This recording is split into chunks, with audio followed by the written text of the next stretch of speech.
ये है BMW की F450 GS। बहुत ही मच अवेटेड मोटरसाइकिल रह चुकी है ये, और ये फाइनली अब इंडिया में लॉन्च हुई है। ये मोटरसाइकिल जो है G310 GS को रिप्लेस करती है, लेकिन उससे भी इम्पोर्टेंटली ये पूरी तरह से नई मोटरसाइकिल है, ग्राउंड अप से पूरी तरह से नई है। नई चैसी मिलती है, नई पावर ट्रेन है, साइकिल पार्ट्स सब कुछ नए हैं यहाँ पर। और ये मोटरसाइकिल जो है इंडिया में मैन्युफैक्चर होती है और बाहर देशों में भी बिकी जाती है। तो और प्राइसिंग के को लेकर ये मोटरसाइकिल को जो है काफ़ी स्वीट स्पॉट में सेट किया गया है। एक साइड पे आपको मिलते हैं सिंगल पॉट एडवेंचर मोटरसाइकिल्स जैसे कि हिमालयन 450 और KTM की 390 एडवेंचर, और दूसरी साइड पर आपको ऑफर है इसकी होंडा की NX 500। तो इन दोनों टाइप के मोटरसाइकिल जो दोनों के बीच में ये मोटरसाइकिल की प्राइसिंग को सेट किया गया है।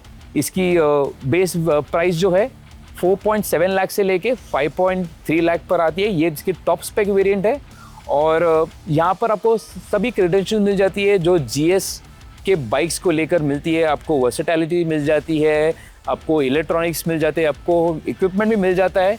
लेकिन इन्हीं सब चीज़ों को लेकर ये मोटरसाइकिल चलाने में कैसी है वो हम आपको बताएंगे इस वीडियो में। हमने इस मोटरसाइकिल को कुछ टाइम के लिए चलाया है इनिशियल इंप्रेशंस के हिसाब से, तो आपको बताएंगे कि कैसी है इसकी परफॉर्मेंस और इसकी ओवरऑल राइड क्वालिटी कैसी है। इन सब चीज़ों के बारे में बात करेंगे इस वीडियो में। लेकिन आगे बढ़ने से पहले अगर आप हमारे चैनल पर नए हो तो ज़रूर हमें सब्सक्राइब कीजिए और इस बेल नोटिफिकेशन को ज़रूर दबाइए ताकि आपको मिले world of cars and bikes की लेटेस्ट न्यूज़ और reviews from car and bike Hindi. Design से शुरुआत करें तो BMW के प्रॉपर GS DNA को मेंटेन करता है, लेकिन ये ज्यादा कॉम्पैक्ट और एक्सेसिबल फॉर्म में आती है। फ्रंट में आपको वही distinctive x shape LED headlamp मिलता है जो काफी शार्प और पर्पसफुल लगता है। इसके साथ टॉल विंडस्क्रीन और सिग्नेचर बीक मिलाकर एडवेंचर लुक और स्ट्रॉन्ग बना देता है। साइड से देखो तो बाइक काफी वेल प्रोपोर्शन लगती है। Sculpted fuel tank neatly slim tail section में फ्लो होता है। नकल गार्ड्स, इंजन बैश प्लेट और अपस्वेप्ट एग्जॉस्ट जैसे एलिमेंट्स इसे रगड अपील को और एनहांस करता है। प्रीमियम फील आता है लेकिन इंटिमिडेटिंग नहीं लगती, और ओवरऑल फिट फिनिश भी काफी सॉलिड है, एक प्रॉपर BMW फील देता है। फीचर्स की बात करें तो F450 GS काफी वेल इक्विप्ड है। इसमें आपको 6.5 इंच की कलर TFT डिस्प्ले मिलती है जो smartphone connectivity, multiple ride modes, traction control, dual channel ABS और बाई डायरेक्शनल क्विक शिफ्टर भी मिलता है। लेकिन सबसे इंटरेस्टिंग फीचर है इसकी इजी राइड क्लच सिस्टम जो आपके राइड एक्सपीरियंस को काफी चेंज करता है। इसके बारे में थोड़ी देर में बात करेंगे डिटेल में। तो अब डिज़ाइन में तो ये मोटरसाइकिल काफ़ी दिखने में बढ़िया है, 39 GS से इंस्पिरेशन लेती है और फीचर्स में भी काफ़ी वेल इक्विप्ड है। तो उसके साथ बात करते हैं इस मोटरसाइकिल की एर्गोनॉमिक्स को लेकर। मेरी हाइट है 5'7" और यहाँ पर इस मोटरसाइकिल की सीट हाइट है 845 mm। तो बैठने के लिए उतनी कुछ दिक्कत नहीं है मेरे लिए, लेकिन पूरी तरह फ्लैट फुट नहीं कर पा रहा हूँ। बूट्स की थोड़ी बदौलत है कि यहाँ पर मैं फ्लैट फुट ऑलमोस्ट नहीं कर पा, लेकिन अच्छी फिट फर्म ग्राउंडिंग मिल रही है। इसका बेनिफिट है कि ज़्यादा सीट हाइट रहने के बावजूद मोटरसाइकिल का जो स्ट्रक्चर है काफ़ी स्लिम है, तो आपके पैर आसानी से पहुंच जाते हैं और आप टैंक को भी आराम से ग्रिप कर सकते हो। और राइडिंग ट्रायंगल की अगर बात करें तो आपको काफ़ी एक कमांडिंग व्यू मिल जाता है, कमांडिंग स्टांस है। आप मोस्टली अपराइट बैठते हो, हल्का सा फॉरवर्ड हंकर स्टांस है, लेकिन ये ओवरऑल आपके राइड एक्सपीरियंस को एंगेजिंग और कमांडिंग बना देता है। और वाइड हैंडल बार होने के कारण भी आपको काफ़ी अच्छा स्टीयरिंग इनपुट भी बहुत ही आसानी से आप कर सकते हो। और उसी के साथ में बात करते हैं इस मोटरसाइकिल के पावर ट्रेन और साइकिल पार्ट्स के बारे में। तो यहाँ पर आपको 420 cc की brand new liquid cooled twin cylinder engine मिल जाती है। इसको पूरी तरह से नई है, ये डेवलप किया गया है। इसकी पावर आउटपुट है अराउंड 47 bhp और 43 Nm का पीक टॉर्क मिल जाता है आपको। 3000 RPM के आसपास आपको 80% टॉर्क मिल जाता है, 6 स्पीड गियरबॉक्स मिल जाता है, और साथ ही आपको इस मोटरसाइकिल पर इसकी टॉप स्पेक वेरिएंट जो है वहाँ पर आपको ERC मिल जाता है, विच stands for easy ride clutch. तो यहाँ पर BMW ने जो किया है कि आपको एक सेंट्रीफ्यूगल क्लच को इंक्लूड किया है। आगे राइड एक्सपीरियंस में आपको और डिटेल में बताऊंगा कि कैसे इसका एक्सपीरियंस है। लेकिन आगे बढ़ेंगे इस मोटरसाइकिल की चैसी को लेकर, तो आपको इधर ट्यूबुलर फ्रेम मिल जाती है और इसका जो स्विंग आर्म जो है हॉलो स्विंग आर्म है, तो इसमें यहाँ पर वेट सेविंग्स किए गए हैं। 1.5 kg कम है इसका वेट 310 GS के स्विंग आर्म के कंपैरिजन में। इसके अलावा आपको 43 mm के फोक्स मिल जाते हैं और पीछे आपको मोनोशॉक मिल जाता है। दोनों एडजस्टेबल है। GS ट्रॉफी जो टॉप स्पेक वेरिएंट है उस पर, लो वेरिएंट्स पर, मिड और बेस वेरिएंट में आपको एडजस्टेबल सस्पेंशन मिलता नहीं है। ट्रैवल की बात करें तो आपको 180 mm का ट्रैवल मिल जाता है दोनों साइड पर, और ग्राउंड क्लियरेंस जो है 220 mm का है। और व्हील्स के बारे में बात करें तो आपको डुअल पर्पस टायर्स मिल जाते हैं, या आपको ब्लॉक पैटर्न टायर्स मिल जाते हैं, और आपको कास्ट एलॉय व्हील्स मिल जाते हैं। इंटरनेशनल स्पेक पर, टॉप स्पेक जो वहाँ पर आपको क्रॉस स्पोक एलॉय व्हील्स मिल जाते हैं, लेकिन इंडिया स्पेक में आपको ये सेपरेटली खरीदने पड़ेंगे, तो वो एक्सेसरीज किट में इंक्लूड किया गया है।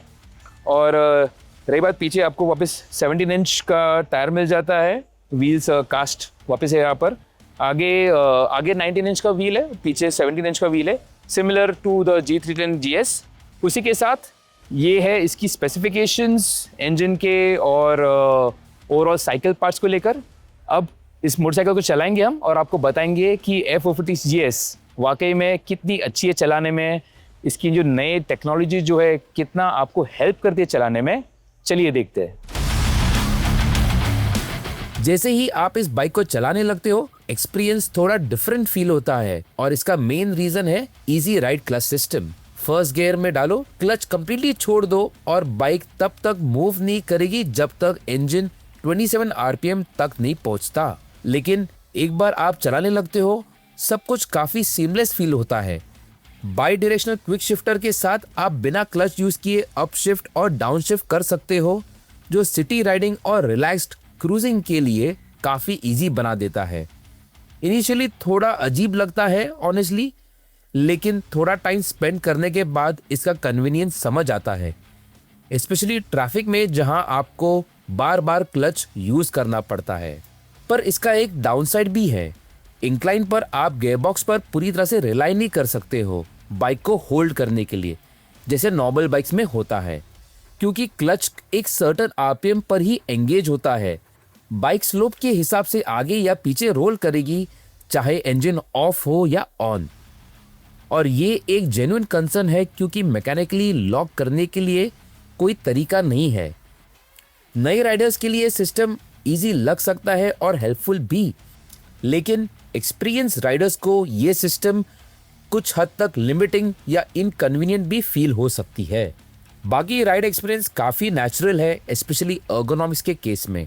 आप बाइक के ऊपर बैठते हो, अपराइट स्टांस मिलता है, वाइड हैंडल बार अच्छा लीवरेज देता है, और सीट भी काफ़ी स्पेशियस है, लॉन्ग राइड्स के लिए भी comfortable.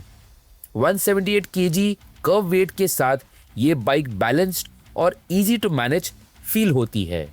420cc parallel twin engine strong और यूजेबल परफॉर्मेंस देता है।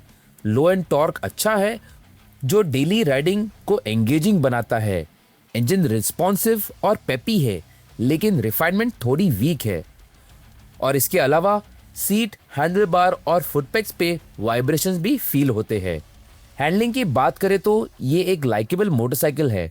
सस्पेंशन टॉप स्पेक में एडजस्टेबल तो है, लेकिन स्टॉक सेटिंग में भी थोड़ी फर्म फील होती है। लेकिन बाइक निम्बल और फ्लिकेबल है, और कॉर्नर्स में लाइन अच्छी होल्ड करती है। ब्रेकिंग परफॉर्मेंस भी सॉलिड है, अच्छा बाइट और फीडबैक मिलता है। मैक्सिस के on off tyres surprisingly capable है और आपको कॉन्फिडेंस देते हैं और भी कमिटेड चलाने के लिए और लेट ब्रेकिंग के लिए। तो अभी चला कर आए हैं BMW की F450 GS को। काफ़ी अच्छा एक्सपीरियंस रह चुका है इनिशियल इंप्रेशंस के हिसाब से। इस मोटरसाइकिल के ओवरऑल इक्विपमेंट, फीचर्स और राइड और एक्सपीरियंस को लेकर काफ़ी अच्छी एक सॉर्टेड मोटरसाइकिल कही जा सकती है। लेकिन कुछ चीज़ें हैं जो आपको ध्यान रखनी पड़ती है कि ये ERC क्लच सिस्टम जो आपको टॉप स्पेक में मिल जाता है, यहाँ पर नए बिगिनर राइडर्स के लिए काफ़ी आसान कर देता है इस मोटरसाइकिल को कंट्रोल करने के लिए। यू टर्न से लेके माइल्ड ऑफ रोडिंग अगर करना चाहते हो तो काफ़ी हद से हैंडल कर लेती है। लेकिन अगर आप एक एक्सपीरियंस राइडर हो तो आपको ये एक बेनिफिट से ज़्यादा एक सबको एक हिंड्रेंस फील हो सकती है, क्योंकि आपको जो मसल मेमोरी जो होती है आपकी क्लच को ऑपरेट करने के लिए तो यहाँ पर 2700 आरपीएम पे जो एंगेज होता है इसका क्लच, वो थोड़ा हायर साइड पे है। तो मेरे हिसाब से अगर ये थोड़े कम आरपीएम पर अगर इसका क्लच एंगेज होता था तो ज़्यादा नेचुरल फील आता था। इसके अलावा यहाँ पर BMW ने इस बाइक पर आपको हीटेड ग्रिप्स दिए हैं, लेकिन आपको इस मोटरसाइकिल पर क्रूज़ कंट्रोल नहीं मिलता है, जो काफ़ी एसेंशियल फीचर हो गई है अभी आज के तारीख में गिवन द कॉम्पिटिशन। देखा जाए तो आपको 390 एडवेंचर में भी आपको क्रूज़ कंट्रोल मिल जाता है। इसके अलावा 125cc बाइक्स में भी आपको क्रूज़ कंट्रोल मिल जाता है और प्रीमियम बाइक्स में तो मिल ही जाता है। लेकिन यहाँ पर ये जो है काफ़ी कंपेटिटिव स्पेस हो गई यहाँ पर इस सेगमेंट को लेकर, तो क्रूज़ कंट्रोल एक ऐसा फीचर है जो दे देना चाहिए था BMW को मेरे हिसाब से। और उसी के साथ ओवरऑल जो राइड क्वालिटी जो है मोटरसाइकिल की काफ़ी बढ़िया है। BMW की F450 CS के साथ कुछ टाइम बिताने के बाद ये क्लियर हो जाता है कि ये बाइक के फंडामेंटल्स स्ट्रॉन्ग है। ये लाइट है, अप्रोचेबल है, एंगेजिंग है और साथ ही सिटी और वीकेंड राइड्स दोनों के लिए वर्सेटाइल है। लेकिन कुछ चीज़ें हैं जो इस बाइक को लेकर आपको ध्यान रखना पड़ता है, जैसे कि इजी राइड क्लच सबको पसंद नहीं आएगा और क्रूज कंट्रोल जैसे फीचर्स इग्नोर करना मुश्किल हो जाता है। ये बाइक सेगमेंट डिफाइनिंग होने के काफ़ी क्लोज है, लेकिन कुछ इंपॉर्टेंट एरियाज में थोड़ी कम पड़ जाती है। तो उसी के साथ ये थी फर्स्ट राइड एक्सपीरियंस BMW की सबसे नई F450 GS को लेकर। हम इस मोटरसाइकिल को वापस चलाएंगे जब हमें ये मिलेगी होम टाउन में, जहाँ पर इसका एक डिटेल्ड रिव्यू भी करेंगे, इसको ट्रैफिक में चलाएंगे, हाईवेज पर चलाएंगे, आपको एक प्रॉपर इन डेप्थ रिव्यू देंगे। लेकिन अभी के लिए ये है F450 GS BMW की तरफ से। अगर आपको ये वीडियो पसंद आई हो तो ज़रूर इसे लाइक कीजिए और शेयर कीजिए आपके दोस्तों के साथ जो इस मोटरसाइकिल को खरीदने का काफ़ी टाइम से इंतज़ार कर रहे हैं। मैं उजानक और आपको मिलूंगा अगली वीडियो में। Thank you for watching car and bike Hindi.